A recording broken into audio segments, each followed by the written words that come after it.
మీకు నేను ఒక రహస్యం చెప్తాను, నేను ఆశ్చర్యపోయాను. తూర్పుగోదావరి జిల్లాలో మల్లవరం అని ఒక క్షేత్రం ఉంది. అక్కడ సుబ్రహ్మణ్యుడు, ప్రత్యక్ష సుబ్రహ్మణ్యుడు, ఇంతలా పాము కోనేటిలో స్నానం చేసి శివలింగాన్ని చుట్టుకుని ఉంటుంది. అది పిల్లలు పుట్టని వాళ్ళు వెళ్ళి నమస్కారం చేస్తే పిల్లలు పుట్టారు. డాక్టర్లు పిల్లలు పుట్టారని సర్టిఫై చేసిన వాళ్ళకి పుట్టారు. ముఖ్యమంత్రులు కూడా వెళ్ళారు పీఠాధిపతులు అక్కడికి. ఆ పాము కారణాంతరాల చేత శివలింగానికే తల కొట్టుకుని శరీరం వదిలితే ఇప్పుడు అలాగే ప్రతిష్ఠ చేశారు. అక్కడ నేను ఆశ్చర్యపోయింది ఏంటంటే, నాకు ఆ దేవస్థానం ధర్మకర్త ఒక ఆయన వచ్చి ఒకసారి ఓ మాట చెప్పారు. బిడ్డలు పుట్టరు అని డాక్టర్లు చెప్పేసినటువంటి వాళ్ళు సుబ్రహ్మణ్య షష్ఠి నాడు ఈ దేవాలయం వెనకాల పడుకుంటారు, వచ్చి బోర్లా పడుకుంటారు ఆడవాళ్ళు.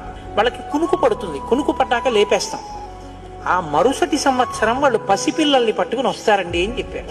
నాకు అపనమ్మకం కాదు, చూడాలనిపించి కాకినాడ నుంచి చాలా మందిని కలిసి సుబ్రహ్మణ్య భుజంగ స్తోత్రం